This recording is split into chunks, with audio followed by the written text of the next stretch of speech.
All right.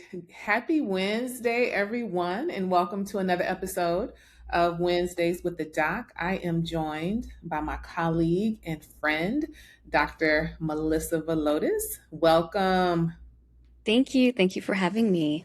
Of course. And I just have to give a shout out before we get into the meat of our interview today. But Dr. Villodas is an honoree for Northern Virginia's 40 under 40. Yes, Yay! the news is out. They were like, don't say anything until we announce it. So I was like, not When saying I saw you anything. posted it on LinkedIn, I figured it was safe Yeah, to it's announce safe. here. It's safe. Yes, thank you. It's definitely an exciting thing to be recognized for what you do. Yeah, I was telling my sister, it feels weird because I'm like, I'm only doing what anyone else would do, right? And so it's I think important to take a step back and think about all that you've done. So yeah. It is. Definitely should be celebrated. And this definitely leads us into our talk about social work because social workers are doing amazing things in our communities. And so, which is why I wanted to make sure that I highlighted the profession of social work, especially during Social Work Month. So, if you could just tell us a little bit about yourself and your experience or expertise in the profession of social work. Yeah, of course. Well, happy Social Work Month back to you and whoever's listening. Um, so, as you said, my name is Dr. Melissa Villodas. I have been a licensed social worker for about 11 years. But I've actually been working in social work or sort of in the adjacent field for more like 15 years when I first got started. And so when I talk about myself as a social worker, I usually think about my practice experience first, because it's really the bedrock and the foundation of what I do as both a researcher and an educator. So when I think about my practice, it really spans the life course.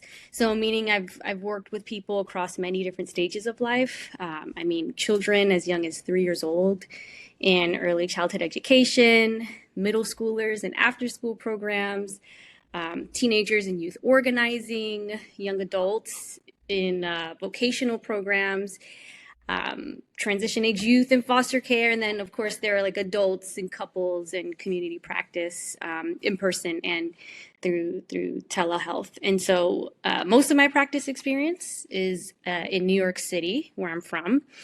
Although I don't live there anymore, but I'm still licensed in New York, and I get to practice through telehealth in that way. And even though the various groups of people that I worked with had different like ages and circumstances, there's always this common thread, I would say, among them. So those two things is working with people to get them to a place of thriving, or to support their thriving, or working with people to support their healing. So, thriving was usually the focus when I was working with children, teens, young adults, when they were navigating like really important developmental stages in their life. How do we get them to thrive in that space? And then healing was more central when I was working with like transition age youth, and adults who are working through mental health challenges during like difficult life experiences. So that's like the practice side. And then I can't actually believe this is true, but I've actually been a social work researcher for about 10 years in different capacities. Yeah, so I mean, I got my PhD in 2022, but had been doing social work research long before then. So right after I completed my MSW, I started working part time as a research assistant, literally the same day that I started my full time role as a mental health clinician because I'm a busy girl. Yes. And eventually, so I was working right full time in treatment family foster care as a clinician, part time in research, and then I eventually took a full time position at NYU, which is where I earned my master's degree, and I started managing research projects that focused on youth and young adults with Dr. Michelle Munson, who's a really important mentor of mine. And so she really believed that I would do well in research. I was like, no, thank you. I do not want to collect any more debt and go back to school. But she actually sent some doc students to talk to me about pursuing a PhD. And then I was convinced, and that led me to UNC Chapel Hill. And so that's when I started my doctoral training in 2018. So I moved from New York to North Carolina. But anyway, all that to say, my practice experience um, and my research expertise, they come together and they focus on youth and young adults, even though I've worked across the lifespan, right?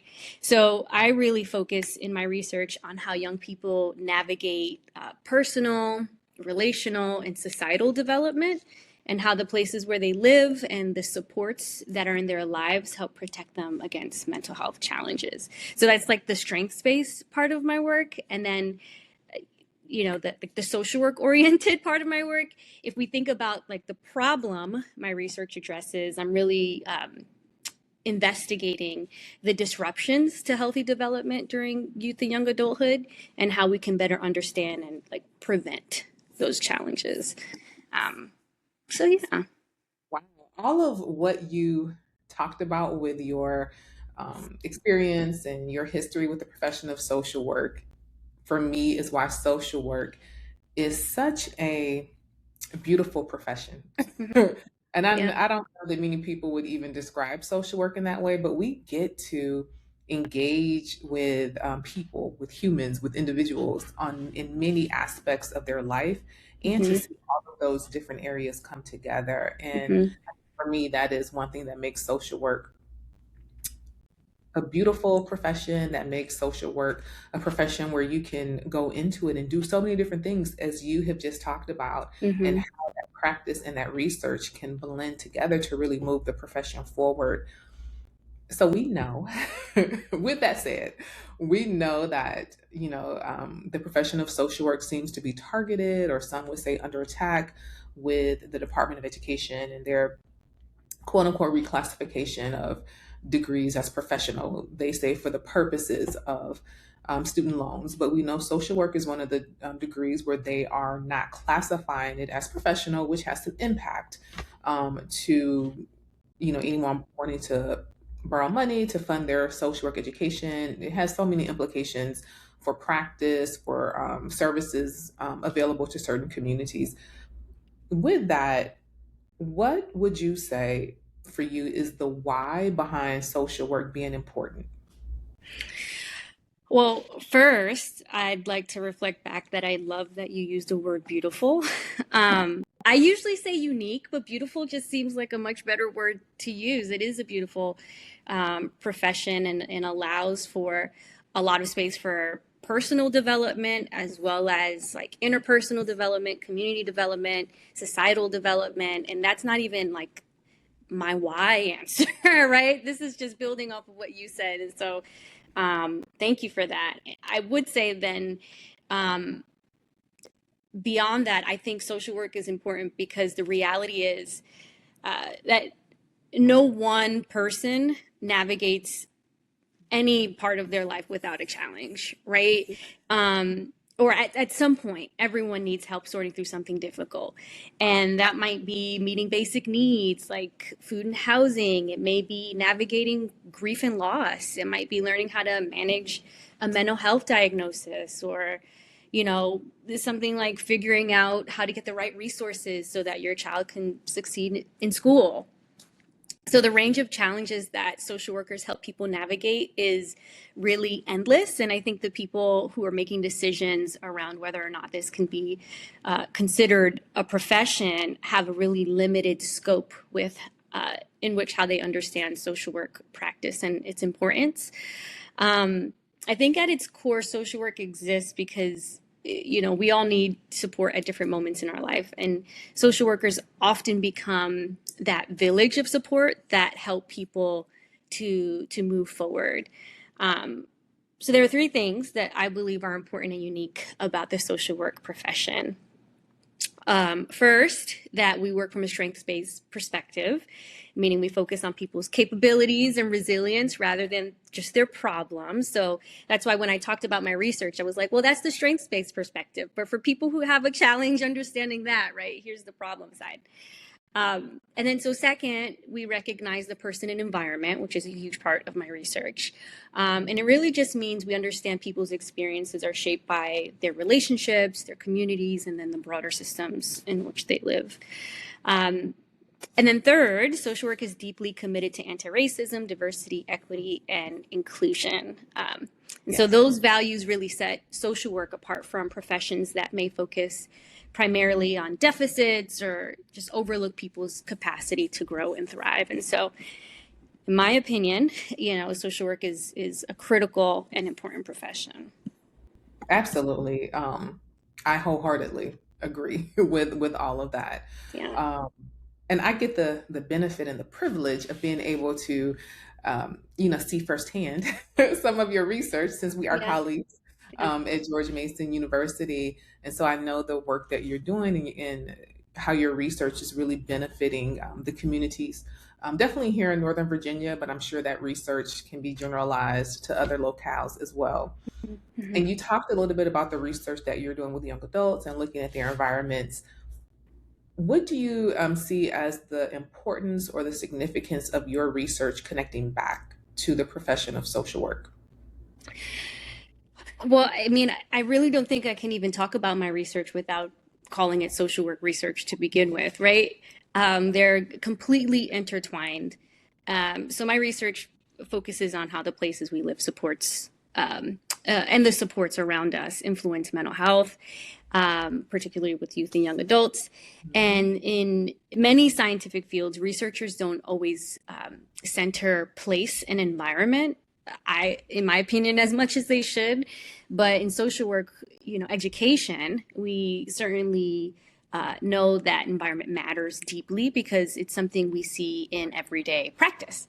So part of my work is really making sure that those environmental and community factors are central to the research that I conduct.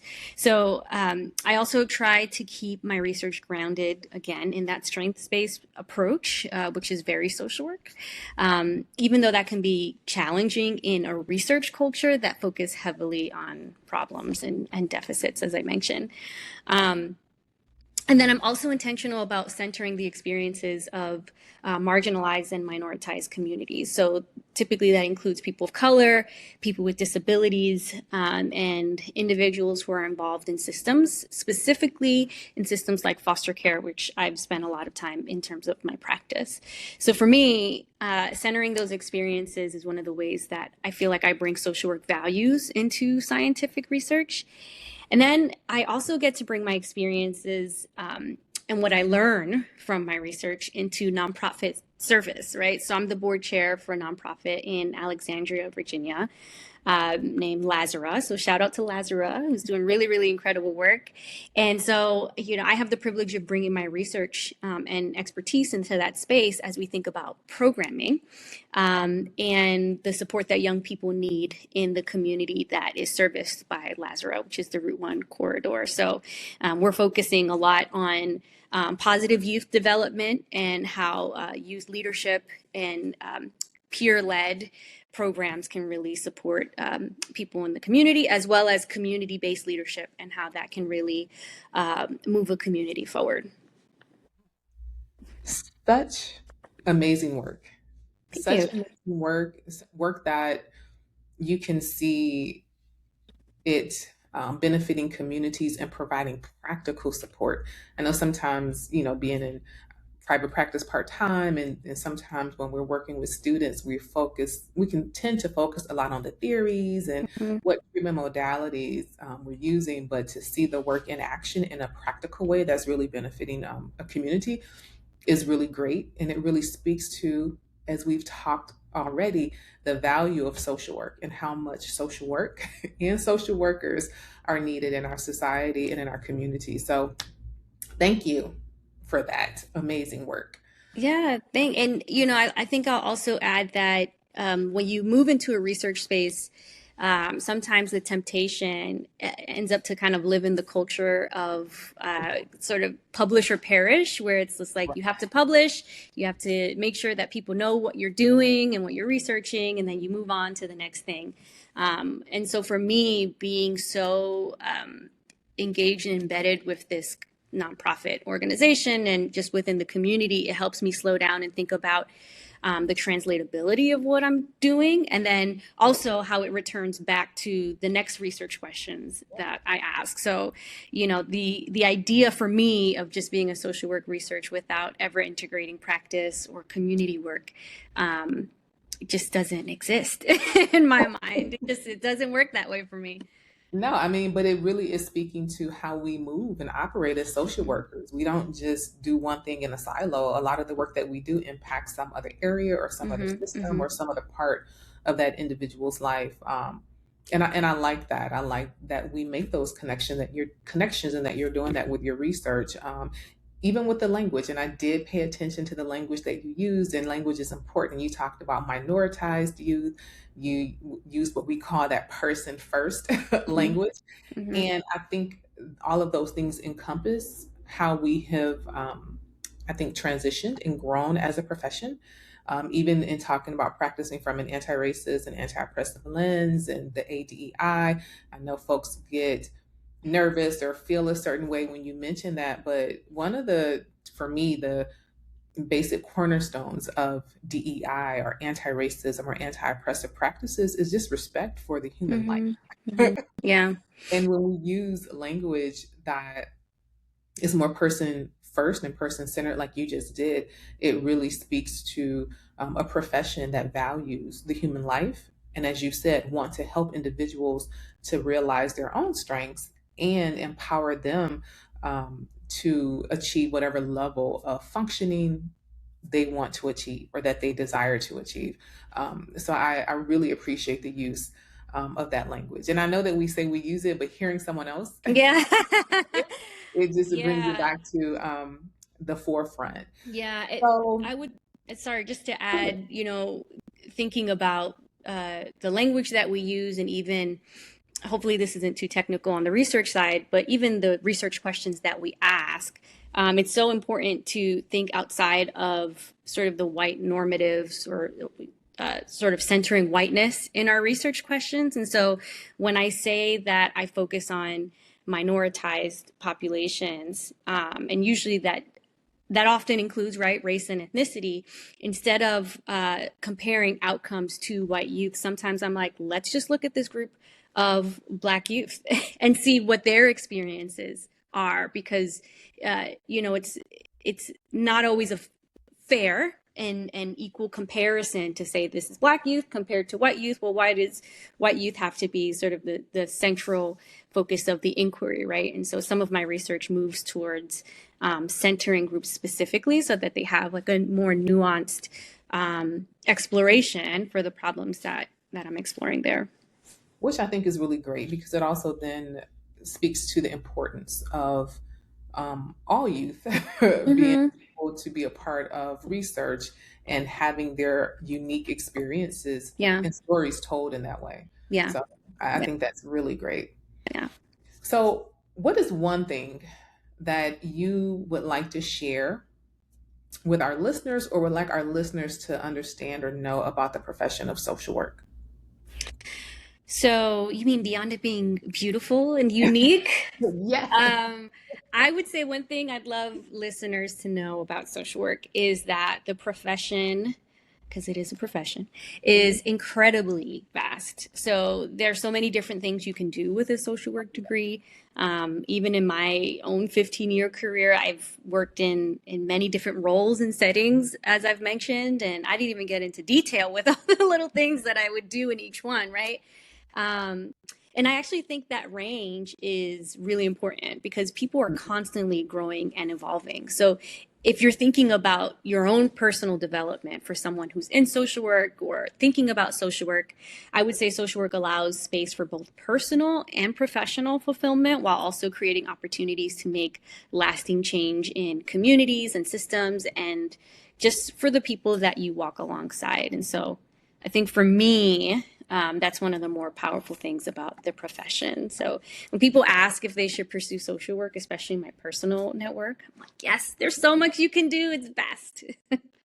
I say the exact same thing. Mhm. And even when I think about who I was as a social worker when I started in my early 20s to the social worker I am now in Yeah. like my early 50s is completely different. There's been a lot of growth, a lot of change. Hmm. Um, and I like that you talked about how you've had so many different experiences and different employment opportunities and research opportunities and just different areas of social work that you practiced in, because a lot of times, and you and I know this, being educators, students will enter into the master of social work program with an idea that they Hmm. only want to work in this one area, like they Yeah. only want to do clinical practice, they only want to do private practice. And sometimes Yeah. I'll tell students it's okay to want to do private practice, but maybe consider working in another part of social work or another area of social work first and then move into private practice. I mean, Yeah. my experience as a school social worker and when I worked as a child protective services worker, I believe helped me to become a much better Yeah. therapist and a more engaged and well-rounded therapist in private practice. I don't know, and I think I would have eventually grown into it, but I think had I gone into private practice immediately out of grad school, I don't know that I would have gotten to this place. No, I agree with you. I don't think I would have either. And right, each unique experience that you've had too, right, has shaped you out to be who you are at this moment. And so I thought I would just be in clinical social work, and NYU was very just like you do clinical and that's what you do. And so even the possibility of research Yeah. as it emerged was like there's this other thing that I can do. And so I think that right, that research experience in forms my practice my experience and vice versa, and then Mhm. it impacts how I show up in the community and the way that I show up on one-on-one sessions or couple sessions or whatever that might be. So yeah. No, that is true. And I had not ever thought about social work education or being a social work educator. But when I am in class with students, especially this semester, we're both teaching psychopathology. Yeah. As I'm reading things, I'm thinking about my clients and practice with clients and Hmm. where I can adjust things based on what I'm reading. So it all connects back together. And I know we've said it, but I think that's what I love about social work. So much of what we do connects back to each other. It's just like this intertwining thread that just Yeah. doesn't run out. So Yeah, and again, right, the sort of accumulation of experiences in all these different spaces. I think I haven't talked about being an educator, right? But it's feeding into the classroom. So even as I teach psychopathology, we're moving beyond how do you identify criteria and then diagnose an individual with a certain disorder. What we're thinking about this semester is how are the institutional and cultural factors, right, in our society influencing the way that we see the problem and yeah. even the way that the client is experiencing their problem. So it's been a really fun stretch for my students to think outside of the box because they're like, this is not in a typical biopsychosocial, Dr. Villodas. And I'm like, I know. I just want you to stretch yourself a little bit, right?